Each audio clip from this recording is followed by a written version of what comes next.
said. For WebEx, you can find this in the bottom left corner where the letters CC are in a box. On YouTube, you can hover your mouse over the video and you will see a box in the lower right-hand corner with the letters CC inside. So click on this CC or closed captioning to turn on the automatic generated transcript. Hopefully it's very close to accurate. There may be a few typos. As a reminder, those who are on WebEx will get a link near the end of each session to request a certificate of attendance for professional development, certification, or maintenance points. This link is also a link to a survey, so you can also provide us with feedback, and these certificates will be emailed in mid-December. So with that, I would like to just know if we have Dave Wilkin on.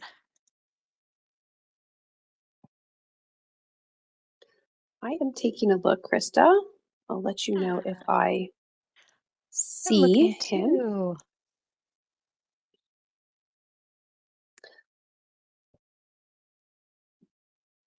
He was going to be on at the start, but sometimes things get away from us all. Well, instead, let's continue on, and we'll toss it back to me.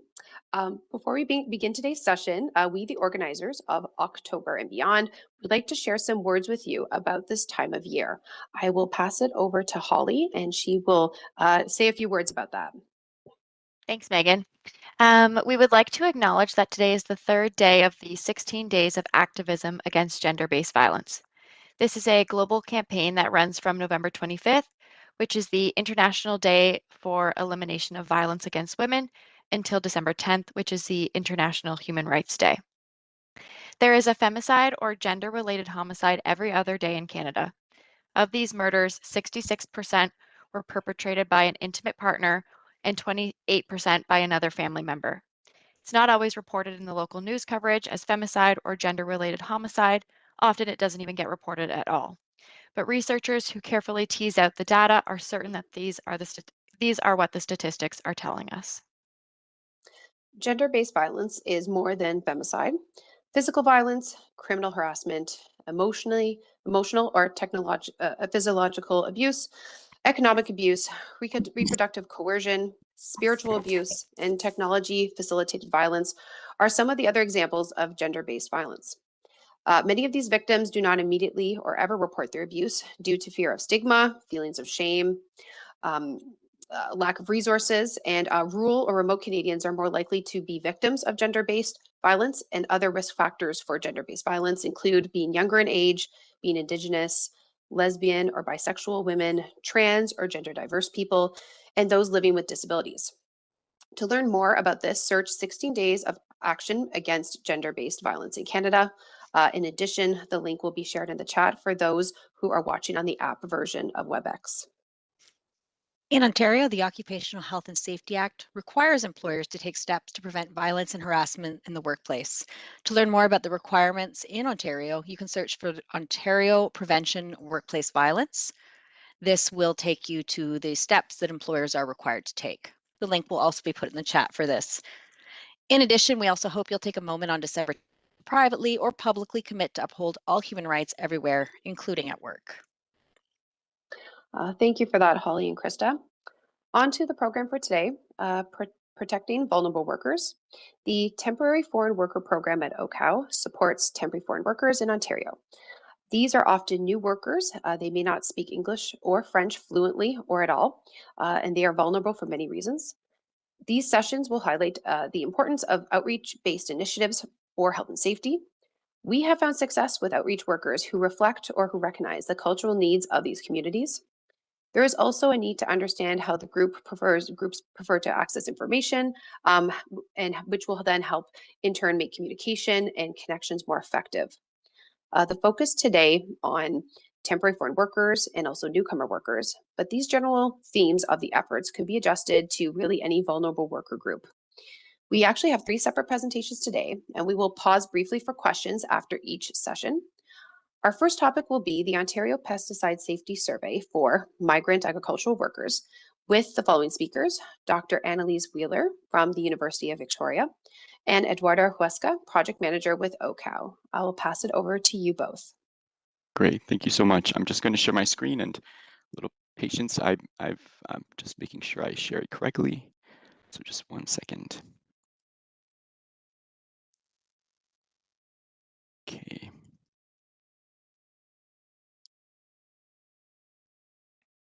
Just takes a couple moments to share in full screen mode.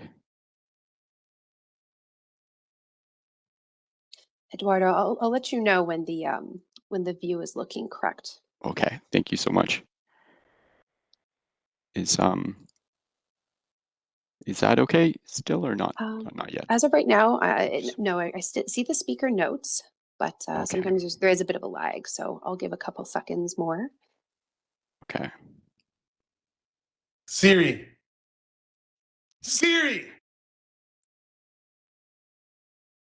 Is it? Okay, we're there. Yeah. Oh, Yep. looks good now. Okay. Yes, Okay. Eduardo. Perfect. Go ahead. Okay. So thank you so much, and maybe I'll shut off my camera quickly. So thank you so much for having us. I just wanted to say before we get started, we just wanted to recognize our colleague Cynthia Mora, who was set to present with us. Yesterday she went into labor, so we're sending our congratulations to her. She will be missed, but we're very happy for her.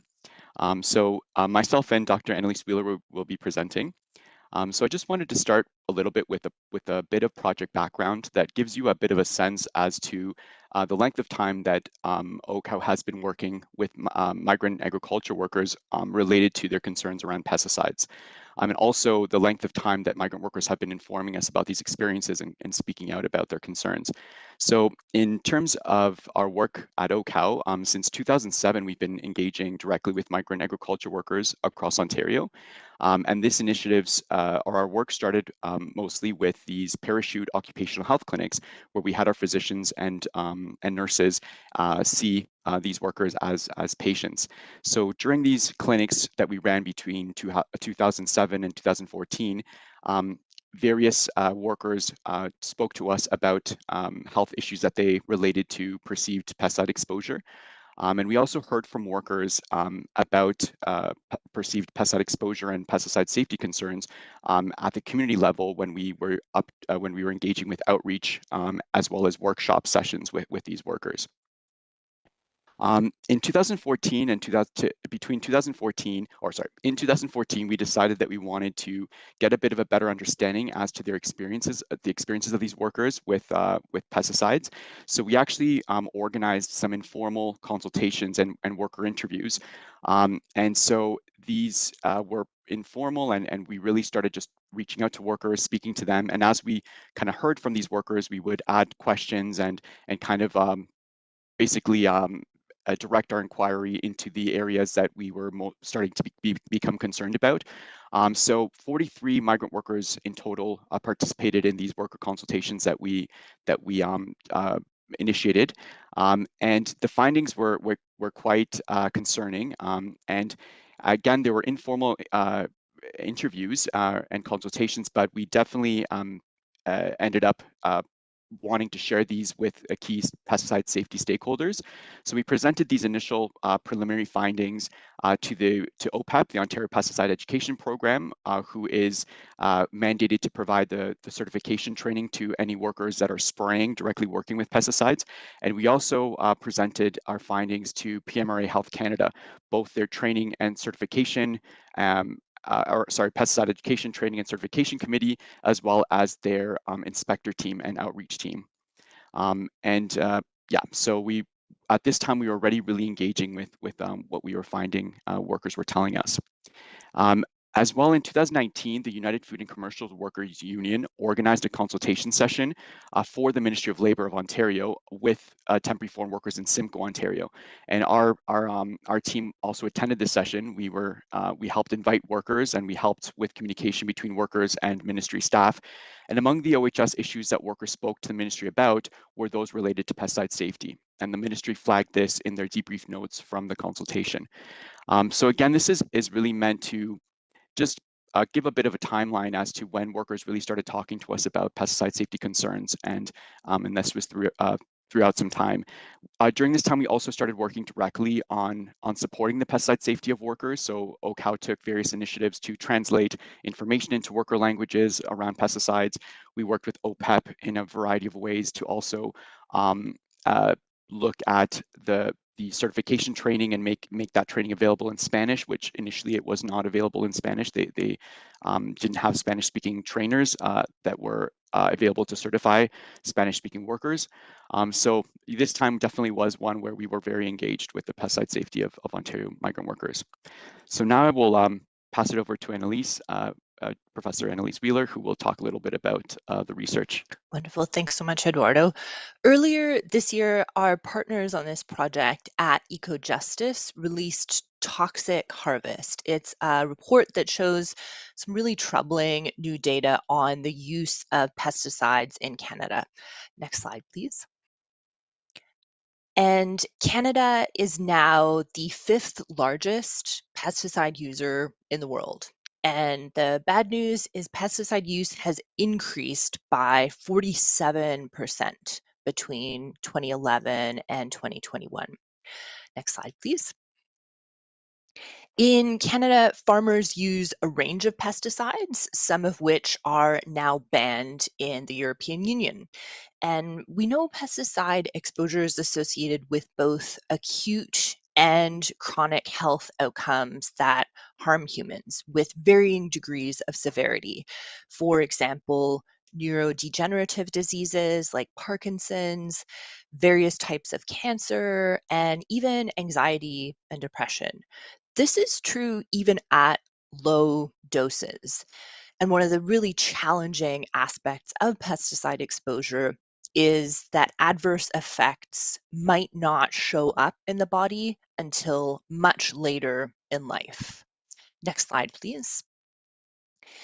In the Canadian context, up to 3/4 of farm workers who are at risk of exposure are probably or possibly exposed to any of the really 3 common and potentially carcinogenic pesticides. Glyphosate, more commonly known as Roundup, 2,4-D, and chlorothalonil. And even pesticides like Roundup or glyphosate that for a long time we believed were benign, there's emerging evidence to suggest that they might be more harmful than we thought. Next slide, please. So one of the big questions is, how do workers perceive the risks of pesticides?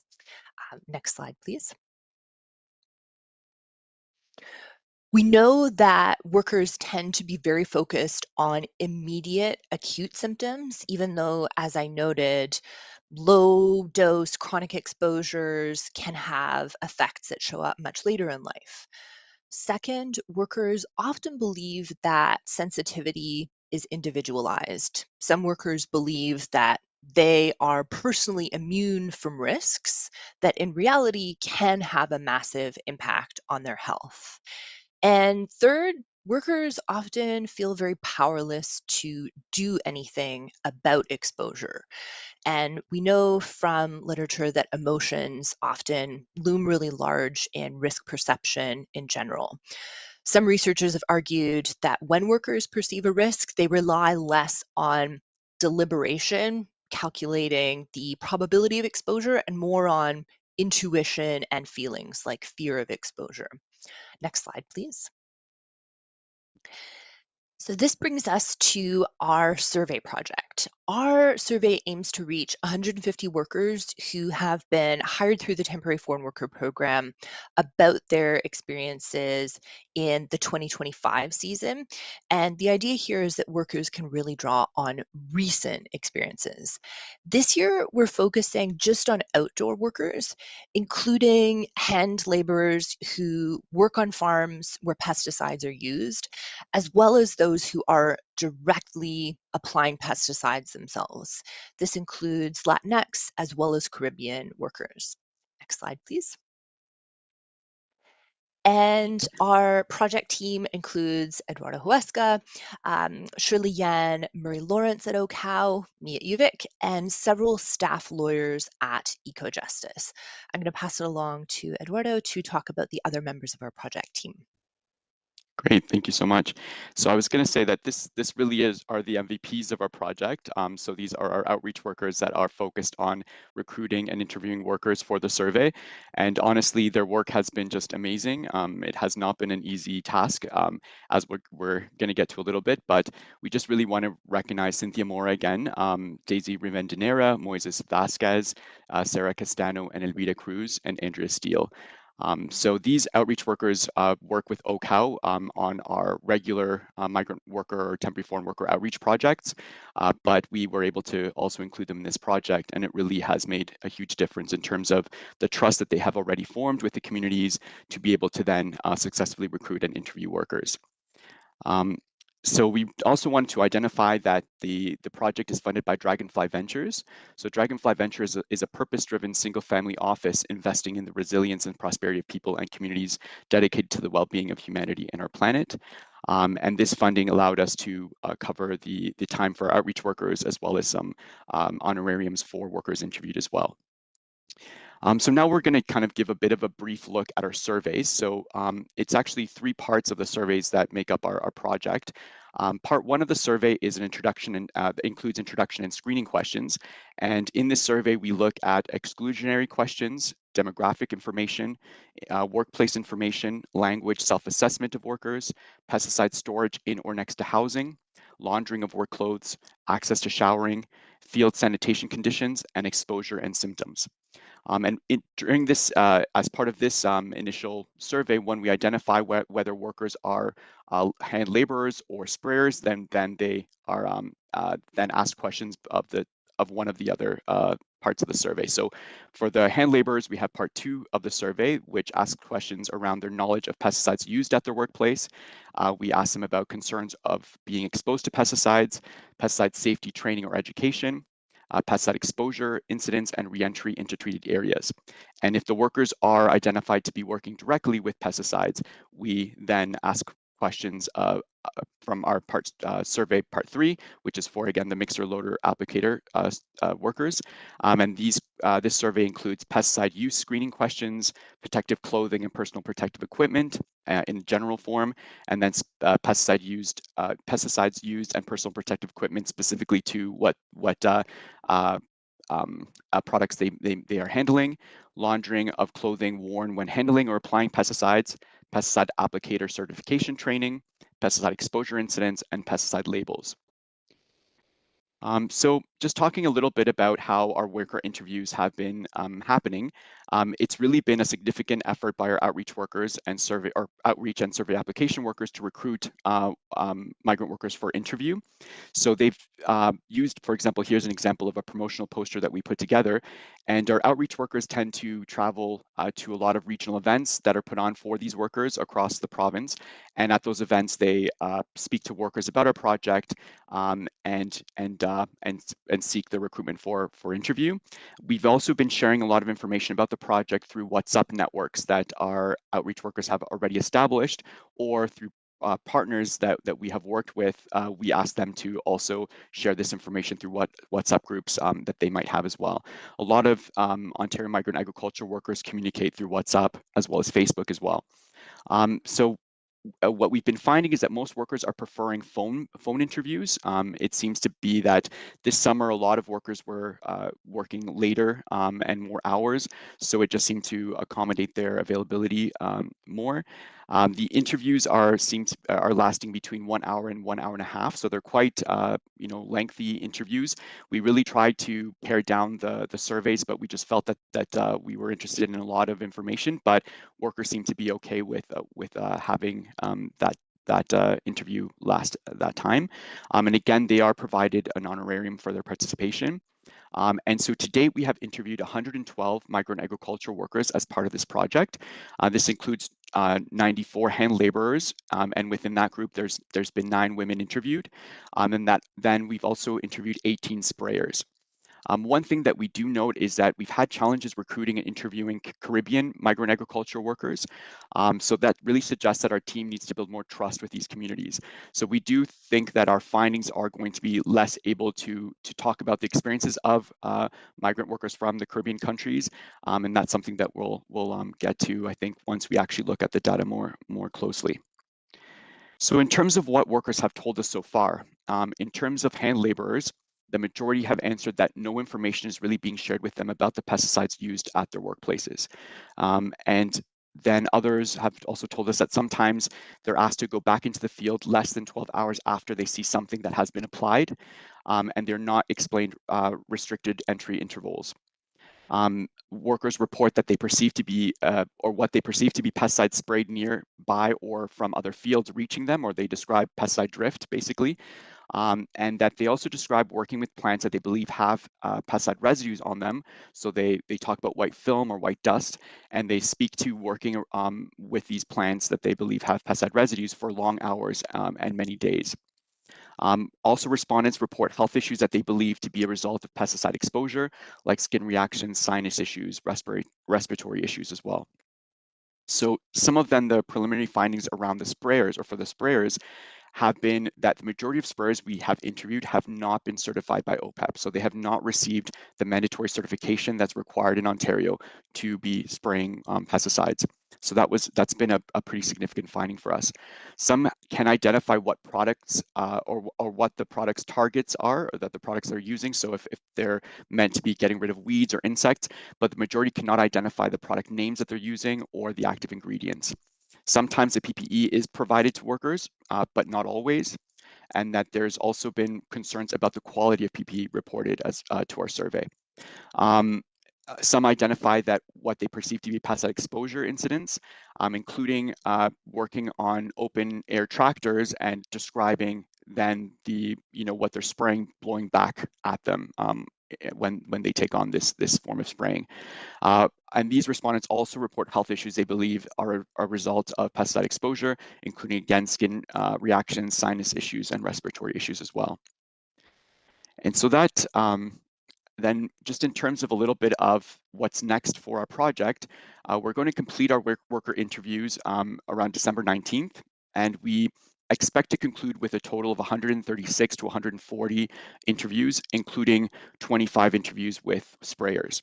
And we're pretty confident that we'll be able to achieve those numbers.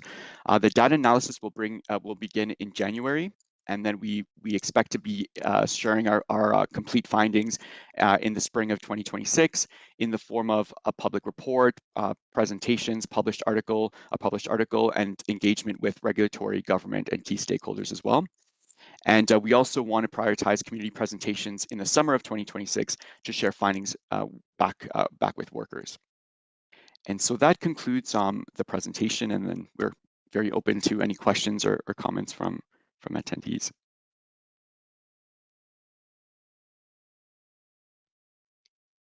Great, great. Well, thank you. Thank you, Dr. Weiler and Eduardo. Like Eduardo said, let's open it up for questions. If you have access to the chat, you can put your questions directly into the chat and I can read them out. If you prefer to unmute and ask live, feel free to raise your hand or unmute your microphone. I'll keep my eye on the chat and someone let me know if we see a raised hand. But in the meantime, I did want to say it was a great idea to communicate via WhatsApp. There are so many ways to communicate on social media, text messages, etc.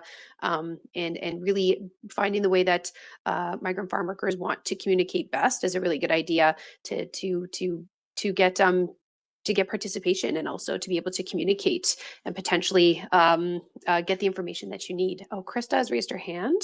Go ahead, Krista. Oh, no, I was just going to ask, how did you, if you can describe the process, how you found which ways communicated better than others? Was it trial and error, or was there something more methodical to that?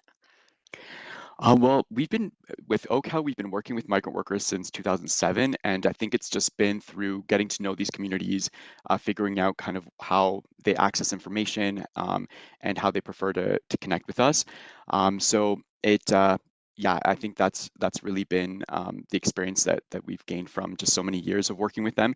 But I do really want to just reiterate just how much the success of interviewing these workers has been based on the relationships that our outreach workers have built with these communities. So I think, for example, it really initially we had heard from a lot of workers that they were a little concerned to speak to us and be kind of a formally part of the survey. But in explaining that and having our outreach workers that they've seen in the community that have kind of engaged with them through delivering occupational health and safety workshops to them, I think that trust really allowed, was really beneficial to have them say yes to being interviewed. But still, we had a lot of workers reluctant to be interviewed, and they communicated just concern of being kind of identified or anything like that.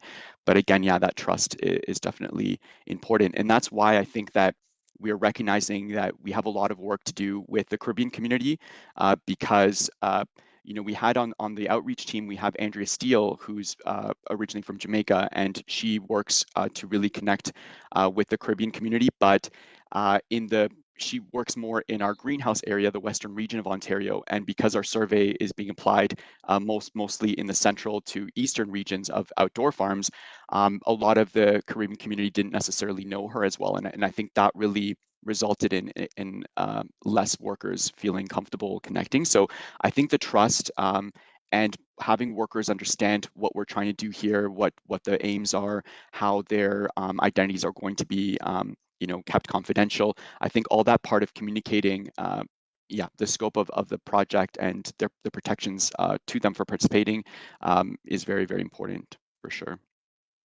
So we have a couple more questions, and Eduardo, you might have touched on this already a little bit, but here's a question. What do you think is preventing connection and participation with Caribbean workers? You partially answered that, but any other barriers coming to mind? Yeah, and honestly, it's a pretty widespread experience from a lot of organizations that that I think early on in outreach to migrant workers, there was a lot of assumptions made in terms of the Caribbean community. There was assumptions that they didn't require as much support because they speak English, and I think that a lot of times the Caribbean community, what we've heard of, is that they feel that sometimes events or initiatives aren't organized for them. Sometimes there's organizations, and you can, ours reflects that hire a lot of Latinx staff because of this drive to really try to communicate with the Latinx community, or for example, the Thai community or the Filipino community. And there's less, there has less been organizations that reflect the Caribbean community themselves. So I think it's really been longstanding. And I just was actually in a network meeting of agencies that support migrant workers and that work with them, and they just initiated a conversation around a need to re-strategize to better build trust and better build connections with the Caribbean community. So I think it's definitely been a systematic issue where organizations just have not put in the time and the dedication to really connect with these communities through assumptions that maybe they didn't require the support and the connection. So I think that we're really learning that that's not the case, and we have to do better on that front.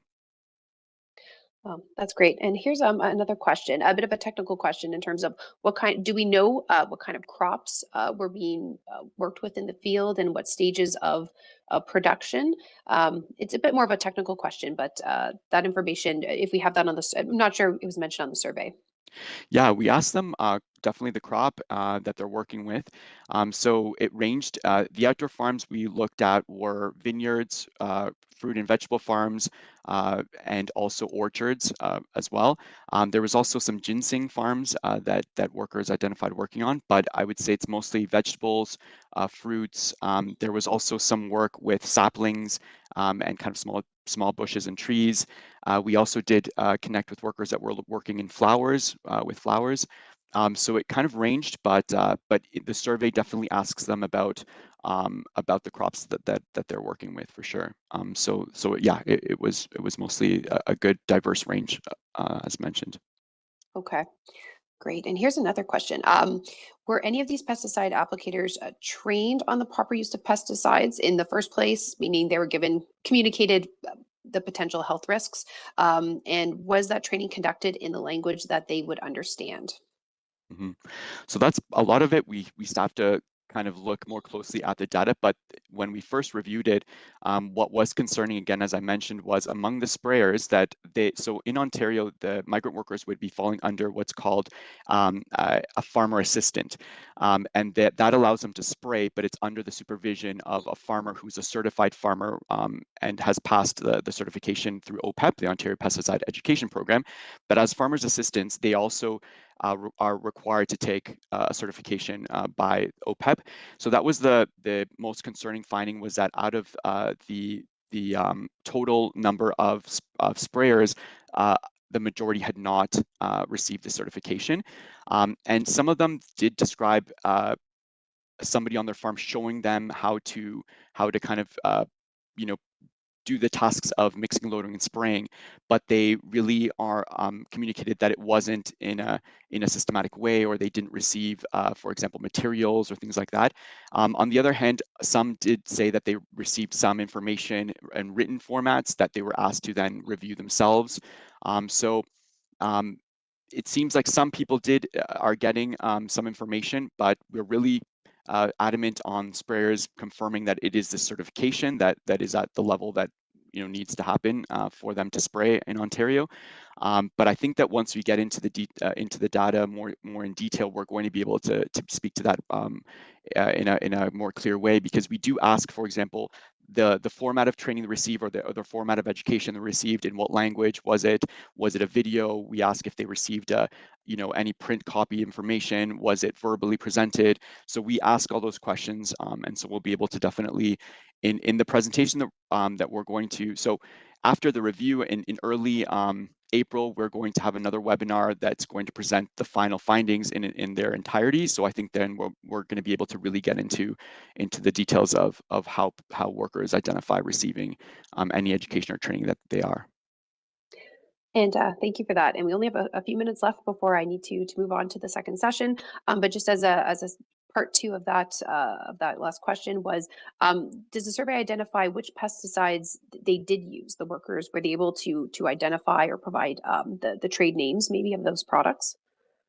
So that's another area for sure. So even for the field laborers and the sprayers, we ask them if they can identify the products that are either being used on the farm or that they are using themselves.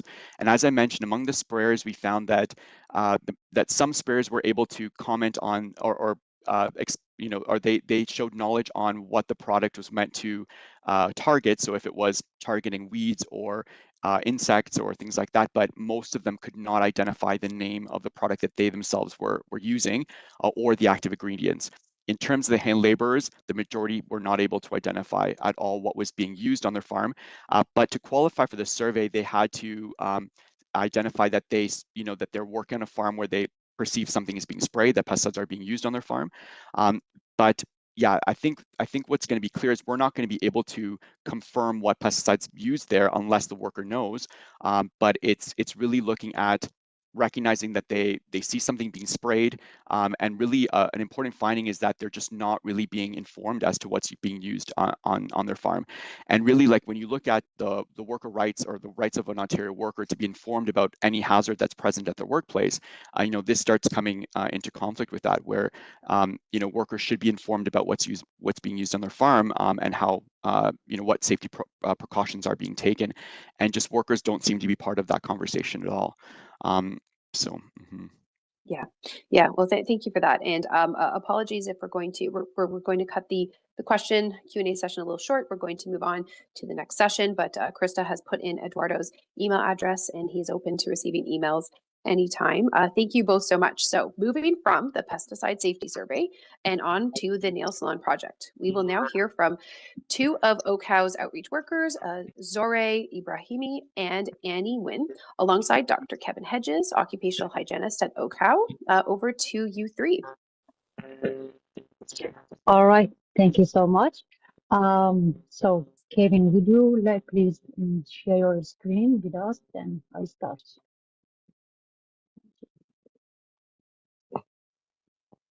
Sorry, I've just opened the slides up. There you go. Hopefully everybody can see that. We can see it great, Kevin. Yes. Yeah, we can see it. Perfect. Thank you. All right.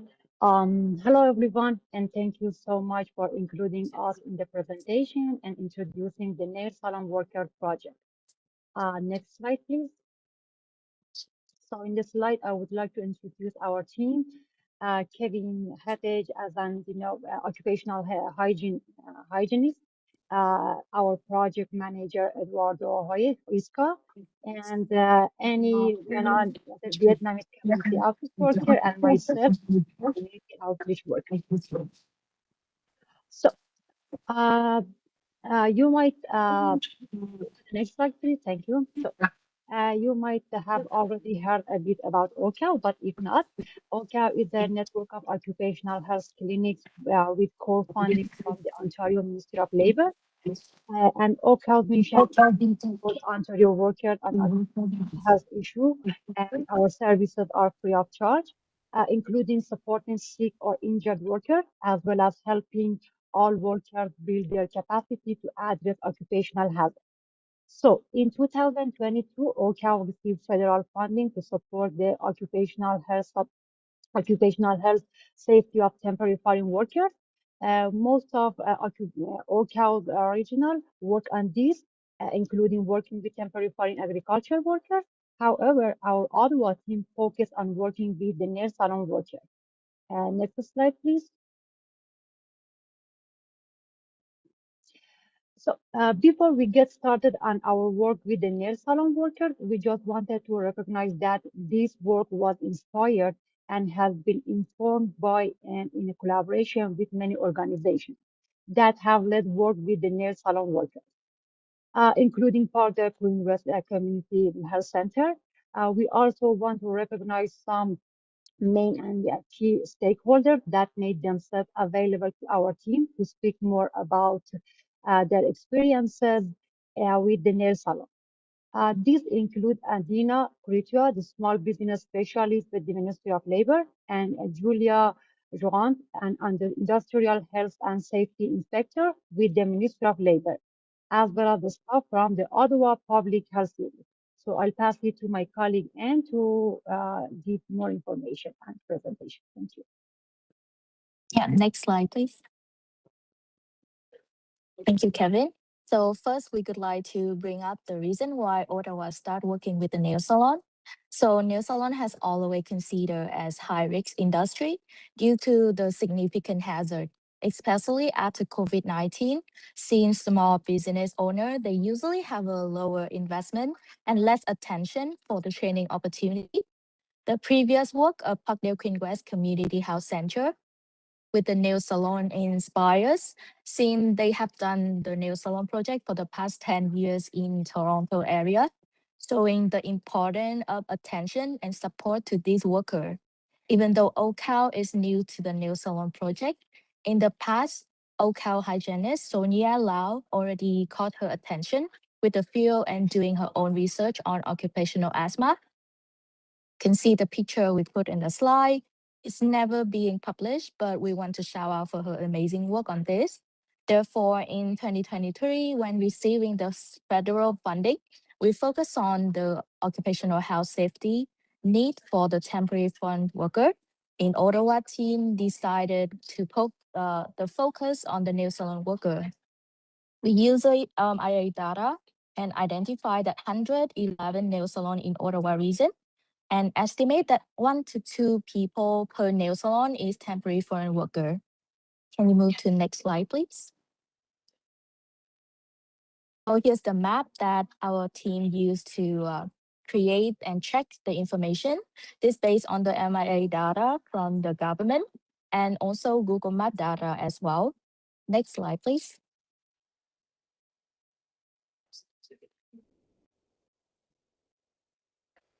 And to better understand the industry, we was working on with the key barrier, which again make it important to focus on the occupational health and safety of the nail salon workers.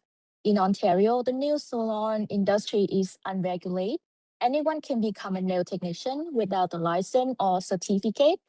Nail salon owner also not required to get WSIB insurance for the employee. And Ottawa Public Health also classified that the nail salon is the high risk due to the non-comply. Nail technicians also have a less accessible information about their own safety on chemical hazard and also long-term health risk. Also, language and career, like culture, is also a barrier. Seeing a lot of them from Vietnamese, that's why I was hiring as Vietnamese average worker.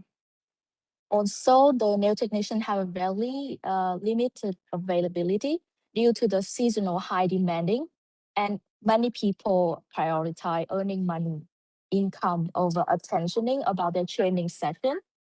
Employee also feel unsafe speaking up and also hesitate to like participate in any interview or workshop. It's really difficult to build a trust with them. I will pass it for Kevin and talk about the hazard. Okay, thanks, Annie. And just a snapshot of hazards in nail salons. And this is just from an article from the AIHA, the Synergist. So if you think about chemical hazards, numerous chemical ingredients in products, biological hazards such as, coronavirus, for example, that causes COVID-19, the physical and ergonomic hazards, musculoskeletal disorders, and psychosocial hazards. So we kind of decided to focus a bit on the top two to begin with, more on airborne chemical hazards and respiratory bioaerosols. We kind of don't want to work in isolation, so we've been kind of looking at different research that's been going on around the place. And if you think about what is out there, formaldehyde is particularly concerning, along with acrylates and phthalic anhydride, but also breathing in respiratory bioaerosols.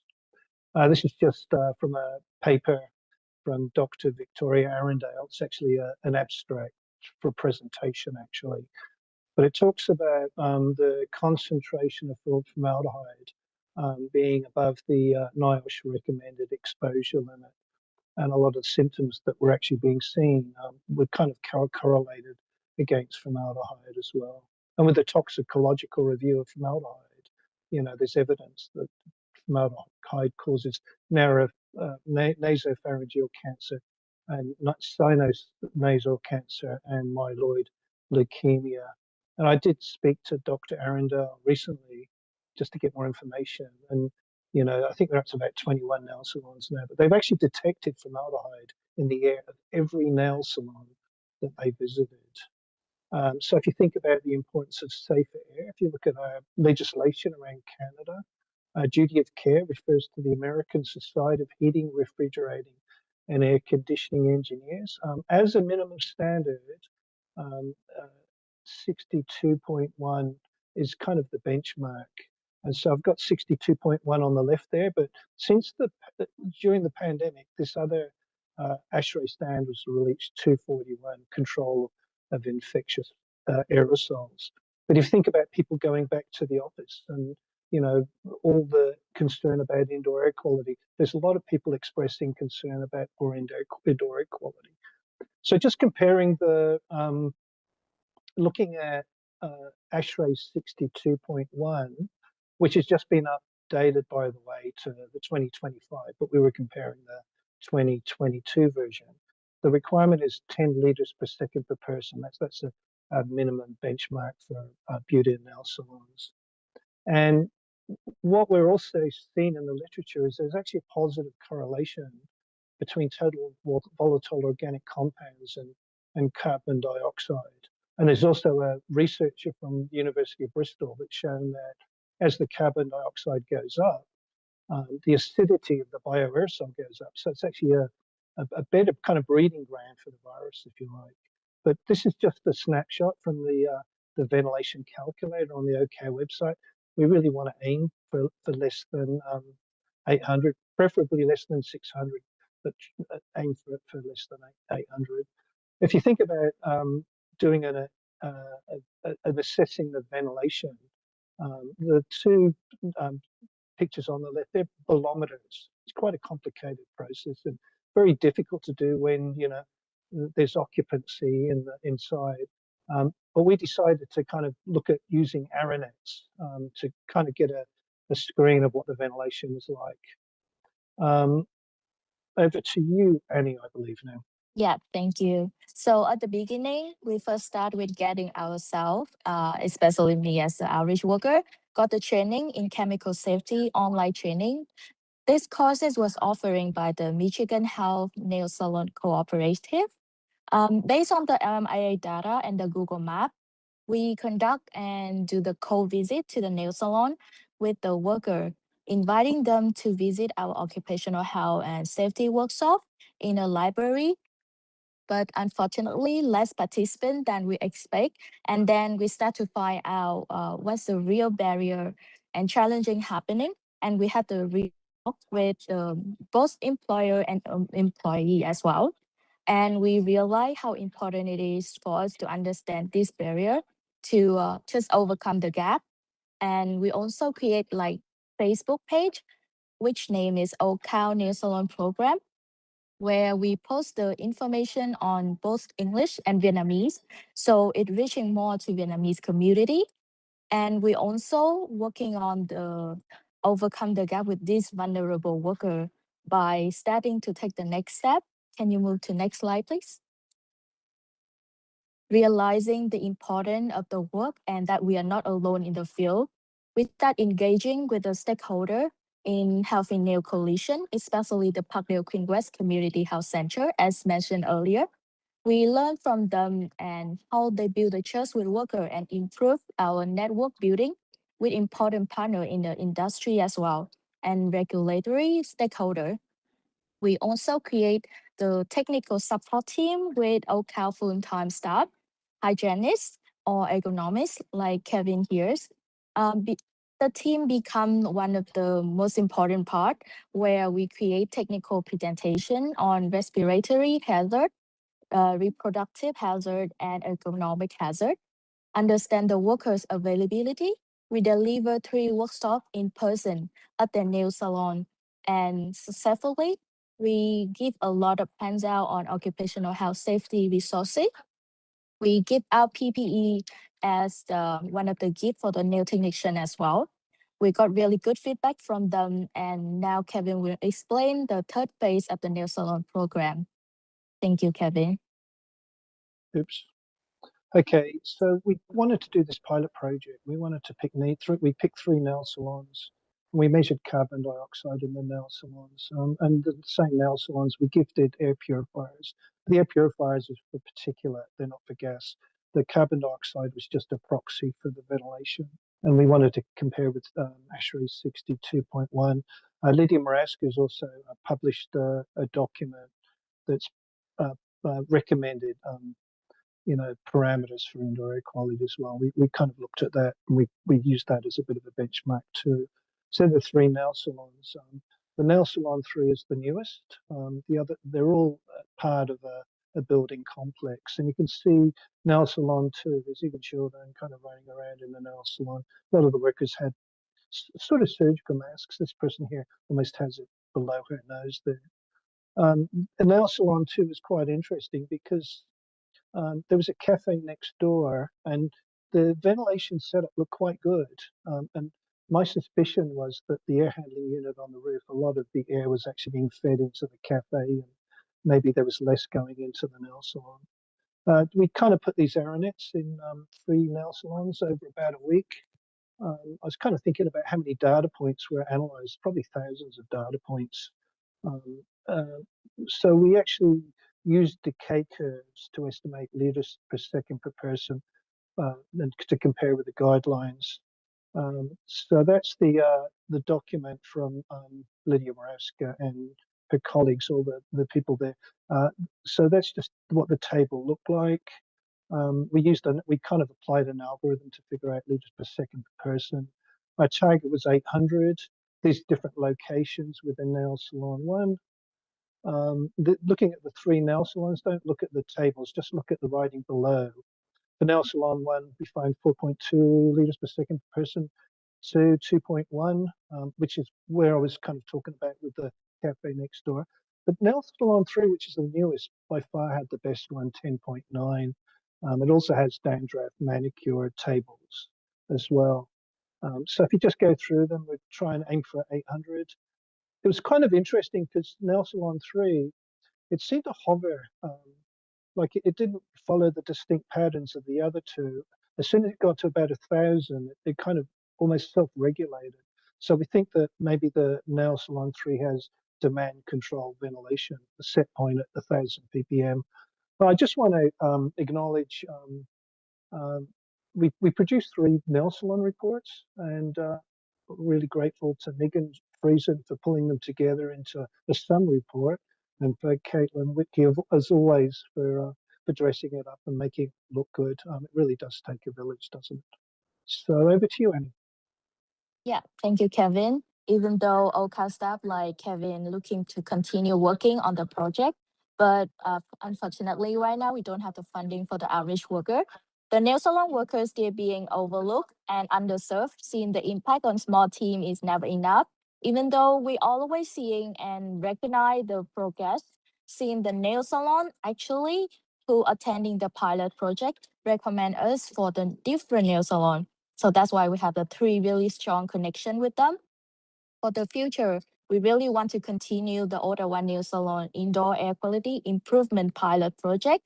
We are still looking for more funding opportunity open for us to keep continue the great work with the nail salon. We're also looking on the plan to maybe like having the website where we can put on the work in the past, or the Kevin's really great report here as well.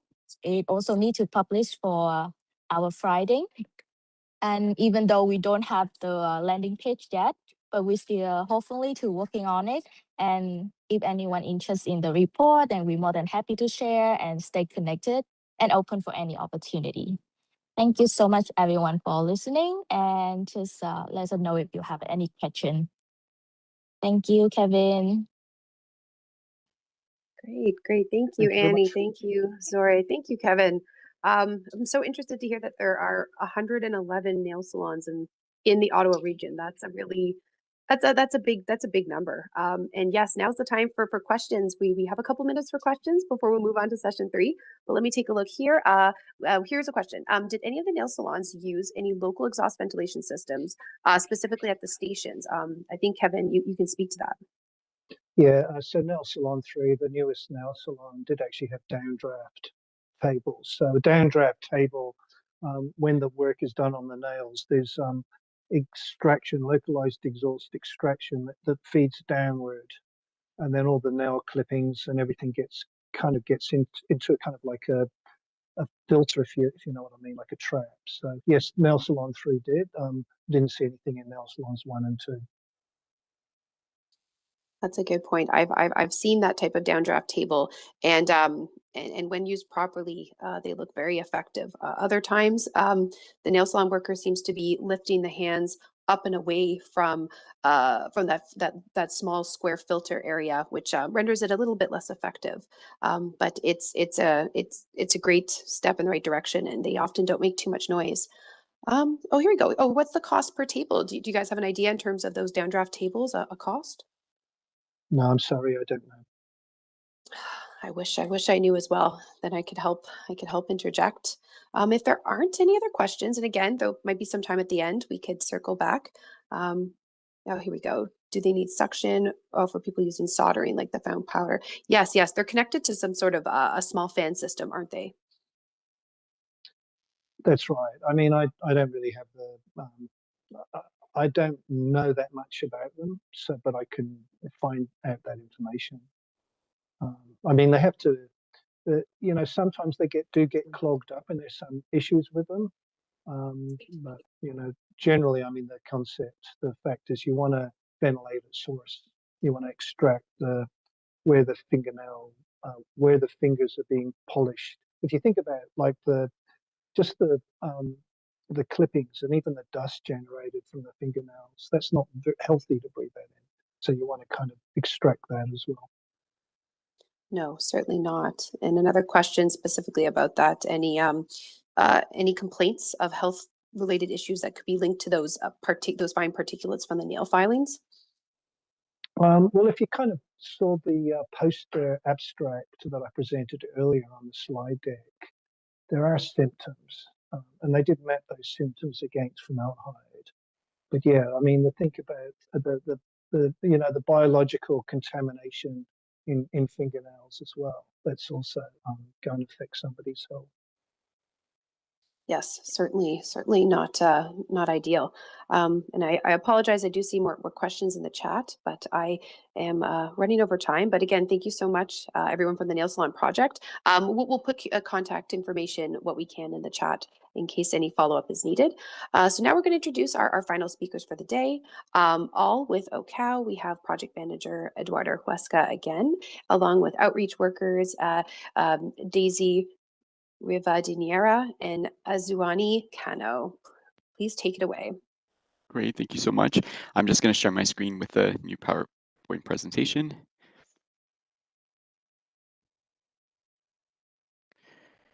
Okay. All right, Eduardo, I'll let you know when we see, oh, something's popped up. It's in sort of the type of view where you can see the slides on the side. So okay, let me just go and click that. All right, let me know if that fixed it, but is it?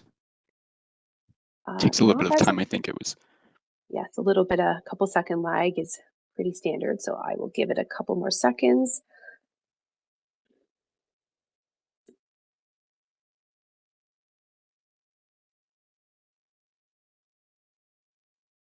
Oh, it's yep. Good to go. Okay, Eduardo. Perfect, great. And I see that Azuani and Daisy, you're here as well then? Great. Okay, great. All right, so yes, so thank you so much, and I'm here again, and I'm going to be presenting with two colleagues, Azuani Cano and Daisy Rivadeneira. So we're going to be focusing on heat stress and Ontario temporary foreign agricultural workers. So just to get started, as I had mentioned in our pesticide presentation, our pesticide survey presentation, OHCOW, we've been working with migrant agriculture workers across Ontario for quite some time, since 2007. So these are some pictures of our outreach efforts, presentations at the workplace level, at the community level, the distribution of resources to these workers. And so we've been, again, working directly with these communities for quite some time. Early on in our engagement with these communities and in understanding their work and agriculture in general, we really recognize that heat exposure, sun exposure, and heat stress and were all obviously very relevant issues to these communities. So we really started with trying to identify some resources, some materials, both on heat stress awareness and prevention that were effective for these communities and accessible and in formats that really address their needs.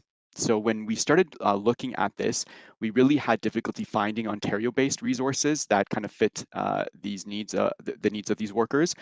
We did quite a lot of resource scans, and we were also unable to find Ontario resources that both included heat stress awareness and prevention information, but also included information as to what workers should do if they had heat stress related concerns that were not addressed at the workplace and where to get help. And so this is kind of a big theme in terms of our work with migrant workers is you know, the importance of information education, but also really being able to identify resources to help workers if they do have concerns. When we did a further scan, we did identify some US-based resources produced by Kalosha that we really felt were really good resources, thoughtful resources, specifically for migrant agricultural workers. So these were very visual, and they were very focused on communicating key awareness and prevention messaging in accessible and kind of yeah, very, very not so text heavy and visual again. They also had videos, they had small wallet card designed resources that workers could easily carry. They really focused on translating these resources in the main languages of agriculture workers within the US and California specifically. And really you could tell that there was a lot of effort placed on ensuring that the information was communicated to these workers in effective ways.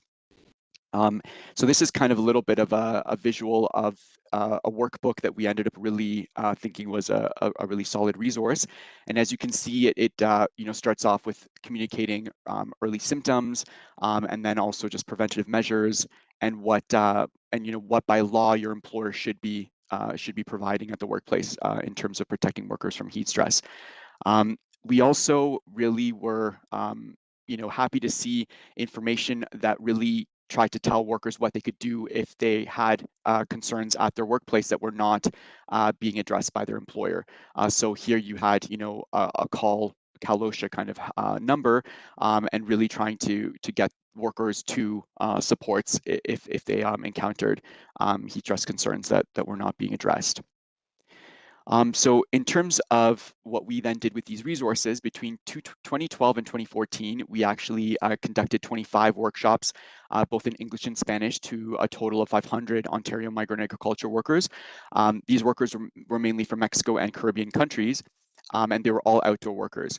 So we use these materials to provide, again, that prevention and awareness information, education. The workshops took place across Ontario in Simcoe, Norfolk County, Niagara, Bradford, and Durham, Ontario. And all of the workshops were at the community level, as well as we had some workplace presentations at the invitation of employers. So here's one picture of a presentation at a vineyard. So as part of these workshops, we really wanted to, so we provided the water, rest, and shade booklet to workers in the appropriate language, and we explained these resources to workers in detail. As part of the workshops, we also asked workers questions about their experiences with heat stress, and as well as what resources were present at the workplace, and really trying to understand their experience related to heat stress, and prevention measures that were available to them. And we reported these findings as well. So in terms of some of the findings, we heard from workers that they were not really receiving prior training or information regarding heat stress or sun safety. Most workers identified that they did not know what to do in a case of a heat stroke emergency. Workers also mentioned that they did have enough drinking water, or they were able to get enough drinking water during work, but several and some workers definitely or identified experiencing sunburn while working, and they described the areas of the body that they experienced sunburn, and a lot of them were not familiar with the use of different types of sunscreens, and that was an area that they were interested in. We also found, our workers reported that they often did not feel comfortable asking for breaks outside of their allocated breaks, and they felt that they could, get in trouble if they did so. Mostly also workers noted that there was not any shade available to them in the field for them to take breaks in the shade, and that was very common finding was that there was just no shade available in the field. And they did mention that on particular hot days, supervisors would organize work during the cooler times of the rest period. So again, in these findings, we did hear some positives and some concerning experiences. So we took these findings and we actually created an employer-facing document that was meant to really communicate to employers, agricultural employers, the gaps, the areas of concern that we're finding for them to then be able to consider and try to address at their workplace or address at their workplace. So this was distributed, this resource was distributed to employers throughout Ontario through a variety of forms. We would go to employer conventions, farmer kind of conventions, and would be distributing this resource to them. And then just kind of now fast forwarding to present times, as mentioned in the nail salon project presentation, in 2022, we received federal funding to broaden our teams, and that was this funding was what allowed us to hire outreach workers so that we could actually have team members in the regions where migrant agriculture workers are arriving, so that again we could better connect to them, better offer them information and support.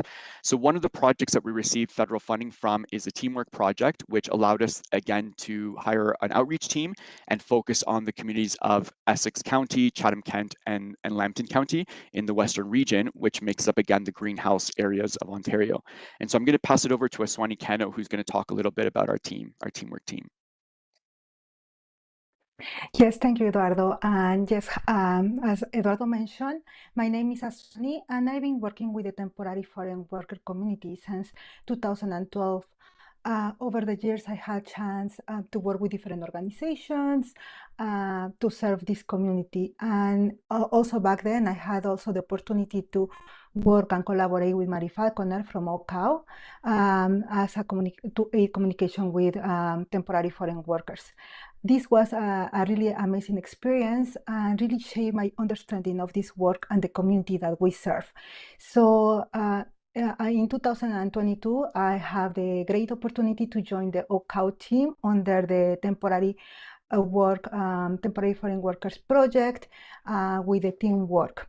And I'm also serving this project as the outreach worker for the Latinx community and work in the southwestern area, which serves the regions of Windsor, Essex, Chatham-Kent, and Lambton. If you look in the picture in the slide, that's our members of our team, which I think that is a great and important key. And so also a truly strength of our project is that our outreach workers come from the same cultural backgrounds as the workers we serve. Most of temporary foreign workers come from the Latin America, the Caribbean, Thailand, and Philippines. So our team reflects that. So you can see, I think in the left, Crisia, she's a project coordinator and outreach worker for the Filipino countries. Then is Andrea, she is also project coordinator and outreach worker for the Caribbean communities. Myself there, that I serve the Latinx communities. Then there is Kesini and To, who are the outreach workers and support the Thai communities. So this is our team, and we've been working closely with workers on a number of health and safety issues, and one of our big focus is heat stress. Next slide. And so similarly to our teamwork team, through this federal funding, we also received funding through TNO, the neighborhood organization. And so this then allowed us to hire another outreach team that was focusing on Central Ontario all the way to the Eastern region. So then I'm going to have, then Daisy's going to explain a little bit about our team under the TNO project.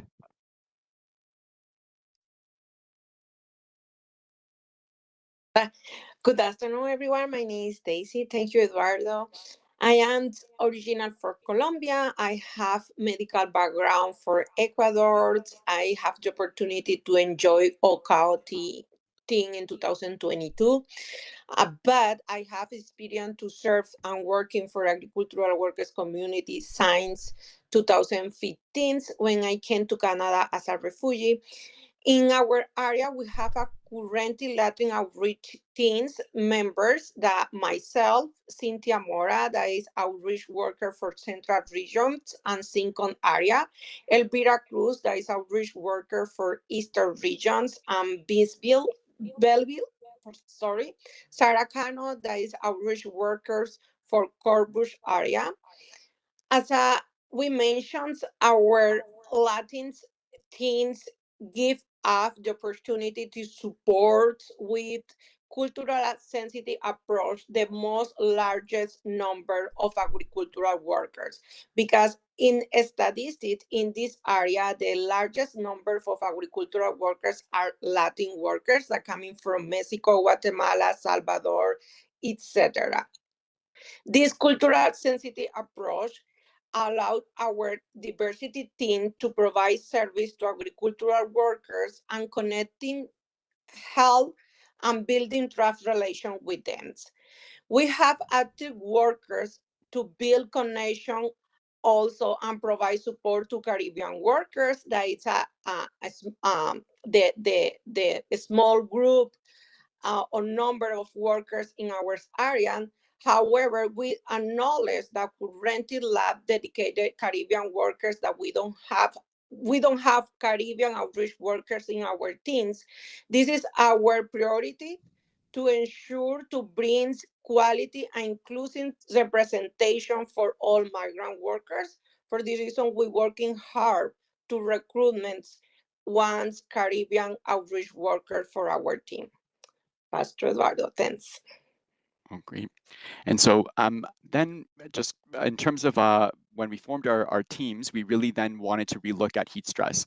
And inspired kind of by the US materials that we worked with, together with our teams, we started developing, and through the support of occupational hygienists at OHCOW, we started developing, and a great designer, we started developing some new resources on heat stress. And it was great because our outreach teams, with their understanding as to effective communication strategies with migrant workers, we all kind of worked together to really figure out the key information, but also the format and how to best communicate it. So this was the first resource that we created that was focused on outdoor workers and heat stress, and we were able to translate it into the main languages of migrant agriculture workers, in addition, as well as French. And then after that, we focused on a stay hydrated infographic that followed, again, translated into the main languages of agriculture workers. And then the third developed resource was reiterating the same information, but in the context of greenhouse workers. Then we also were part of providing input to OHCOW's Heat Stress Toolkit. So this was a great resource toolkit developed by OHCOW and CROSH. And it really has amazing resources both for employers, supervisors, and workers. And we really wanted to provide our expertise in kind of accessibility of resources to the resources. So a lot of our team also helped. Azuani, who is a professional translator interpreter, also took over the interpretation, or so the translation of the resources into Spanish. So we definitely we're happy to then have more resources out of this toolkit available to use with migrant agriculture workers. And this was in that toolkit, an important resource that we helped to develop was this heat stress worker empowerment infographic, or it's less of an infographic, more of a information sheet. We'd like it to be more visual eventually, but really this was our attempt to try to guide workers around what they could do if they had a concern at the workplace related to heat and they were unsure what to do. So we, range from talking to coworkers, engaging if there's a health and safety rep or joint health and safety committee present, and then eventually talking to management, but really rooting this in their occupational health and safety worker rights, the right to know, the right to participate, and as well as to reach out to outside agencies if they feel that they are facing any type of reprisals. So it was really, and this has been a really great resource to be able to converse with workers around this issue, more around if they're having concerns. And then I think I'm going to pass this over to Azuani, who's going to talk a little bit about our impact with these projects in terms of sharing and providing education on heat stress to workers.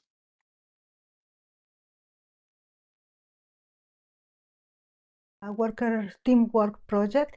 We have some achievements. These are for the second quarter of last year, to 2024, and those the months were part of this quarter are July to September. And in those months, we held 9 in-person community events. We were like setting up information tables and talking directly to temporary foreign workers in these events. With, like I said before, with a big focus in heat stress. We delivered 6 in-person and 3 virtual information sessions focused on heat stress and awareness preventions. We also distributed 2,064 print resources directly to workers and employers. Where we were like also taking the time to not just to hand out, but also to explain our resources. And thanks to the funding with the Teamwork Project, we were able to purchase and distribute 291 reusable water bottles directly to temporary foreign workers to promote, regular hydration at work. Thank you. The next slide, please. So here you can see in the pictures the different events that we participated, workshops. A lot of the workshops or information sessions were also delivered on farm. But yes, this is the work that we engage and all the achievements that we have last year. The water bottles are there, and our different outreach workers trying or reaching out the different communities. Thank you. Next slide. Thank you. And I think Daisy's going to. Yes, now it's Yes.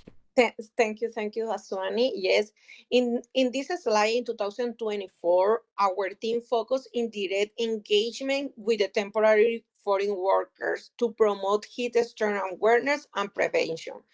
We attend to 14 community events. In these events allow us to connect with workers in their community and provide practical guidance around heat stress. In addition, we deliver 13 information sessions. On that session, the workers receive a clear information to protect themselves during high temperature conditions in Canada. To reinforce this effort, we distribute 1,230 printed resources to cover heat stress information and provide 440 reusable OHCOW water bottles to encourage regular hydration to the workers, because we found that it's challenging for them to be hydrated during the working time. Next slide, please. You can see in this slide, highlight our achievements in 2014 under Cano workers to support service projects. We focus on direct engagement with the temporary agricultural workers to promote heat stress awareness and prevention. Our effort including, as you see in the picture, to attend to community events, to talking with the workers in individual information session or group of sessions. Also, you can see that we attend to this workshop and information session and event to sit at the table and distribute heat stress resources directed to the workers. We reinforce them with the key points in order that they remember to protect herself during the working time that they are exposed to the high temperature. We deliver a clear information to them also during the workshop or attend to community event to keeping hydration during the working time. For the reason you can see it in a couple of these events or information sessions that we provide a water bottle for OHCOW. Next slide, please. So I think here we're gonna both are gonna, Azuani and Daisy are gonna talk a little bit about the challenges and findings this season. And I know that we're getting close, so we're going to try to do this a bit quickly. But yes, thank you, Eduardo. Yeah, we find it a couple of challenges and also situation around the workers. Most workers continue to identify not received heat is stress awareness or prevention information at work is only coming for our teams in the different area that we are working with them. And also we find that the hydration at work is challenging for many of them. Some workers don't have easy access to water, and other lack of break times or workers pause to drink enough water. Most outdoor workers don't have access to shelf available in the field during the break. Azuani?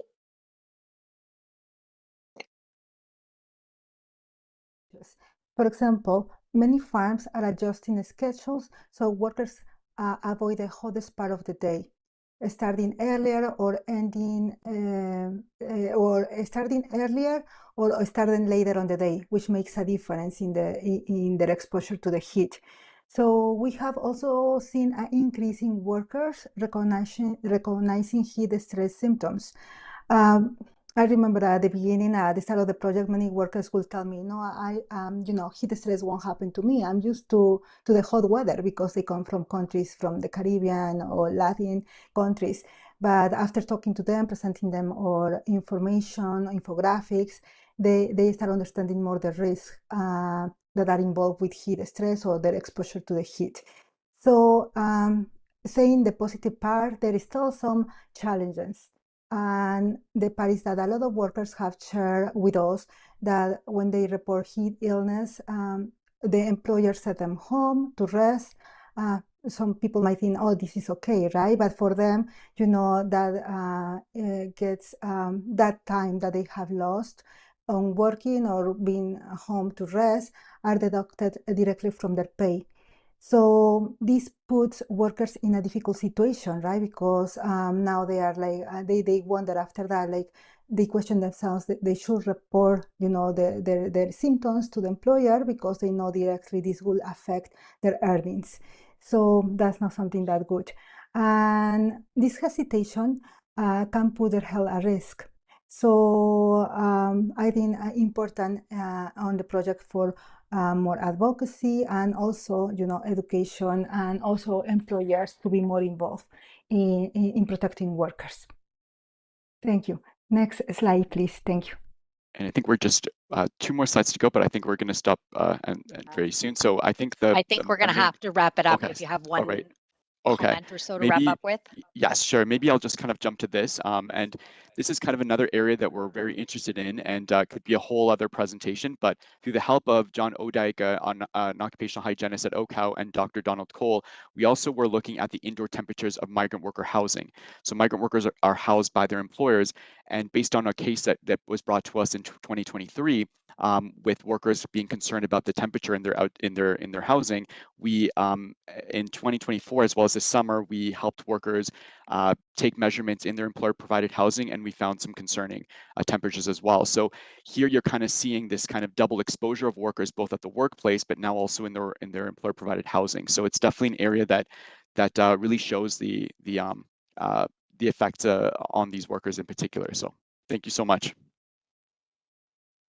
Yeah, heat stress is an issue that is not going to get better year over year. Likely will increase and become more and more difficult to contend with. But thank you so much, Eduardo, Daisy, Azuani, and thank you to all the speakers today and for everyone being here and attending October and beyond.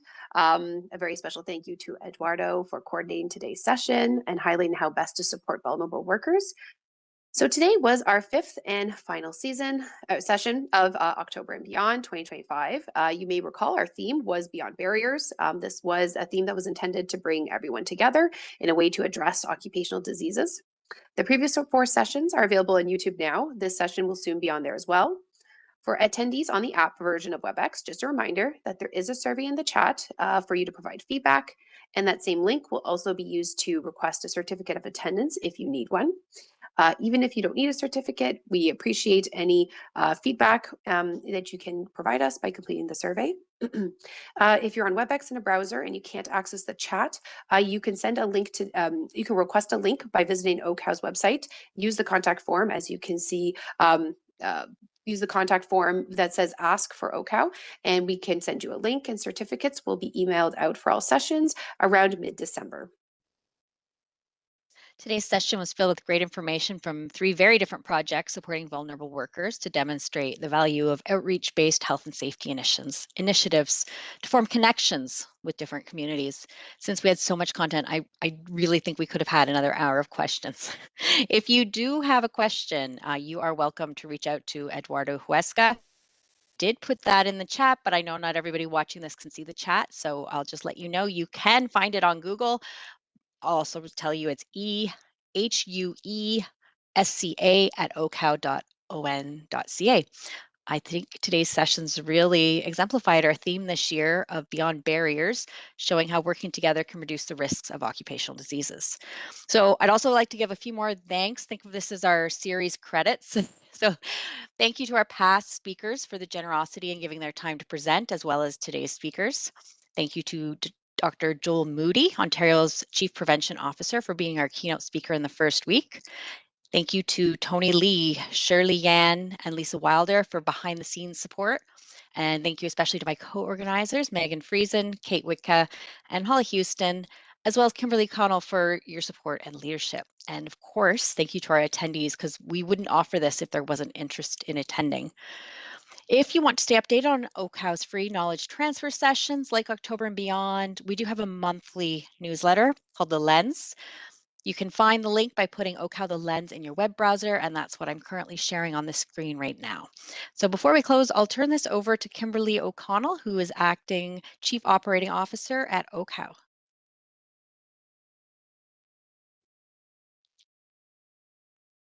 Well, what an incredible October and beyond. Barriers. theme. Folks, you're only getting my voice. I can't get my camera on to work, but that is just fine with me as well. Really just highlighting the learning from national and international best practices and recognizing that real progress takes a village. And as we've said, as Krista's eloquently put, just a huge outstanding on behalf of Dave Wilkin, acting CEO, who was unable to make it and wanted to thank people in person as well. Our speakers, our Chief Prevention Officer kicking us off, from any updates from chemical hazards to WMIS improvements, linking exposure to underreporting of OC illness to protecting vulnerable workers, and a big appreciation to our support team. Already been named, but Tony and Lisa in the background, keeping the whole series running smoothly, organizers, moderators, tech support, communications, and I'd be remiss to not mention Val Wolf, recently enjoying her newest chapter, who founded this October event. And we continue her play on words, though we run it through November in Lung Month. We do kick it off in October, and we continue that play on words and that continuing her legacy.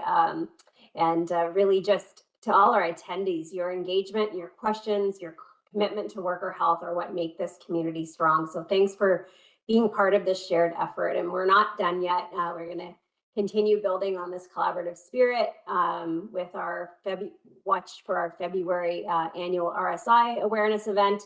And again, thank you for being part of moving prevention forward locally, nationally, and globally. Again, beyond those borders, beyond barriers, beyond silos, and being part of that village. And see you in February, and again next October, November. And until then, again, stay safe, stay curious, help us mobilize your learning through action, and thank you being part of that village that protects worker health. Thank you so much, Kimberly.